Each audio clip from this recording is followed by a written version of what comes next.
ড্যামরার মোড়ে এক নারী এক বাচ্চা কোলে নিয়ে দাঁড়িয়ে আছে। রাত তখন প্রায় 12:30 বা 1টার কাছাকাছি। অনেক মানুষ ভয়ে কথা বলে না, কে না কে হাইজাকার বা কিছু হতে পারে। কিন্তু আমার কেন জানি মনে হলো যে একটু দেখি। গ্লাস খুলে বললাম, মা কি হয়েছে, আপনি এত রাতে এখানে?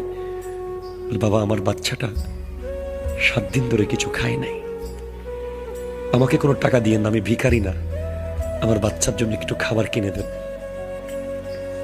মা ওই জাত যার ভাগ্যরে খাবার না থাকলে পাশের বাসায় ভিখারির মতো সন্তানের জন্য খুঁজতে যিনি চলে যায়, উনি হলেন মা। মা উনি যিনি সারা জীবন পোড়া ভাত খেয়ে জীবন কাটিয়েছে, আপনার পাতে পোড়া ভাত দেয় নাই, যার প্রায় সময় খাবার জুটেছে মাছের কাঁটা, প্রায় সময় জুটেছে রেখে আসা খাবার, কোনো মতে পড়ে থাকা খাবার।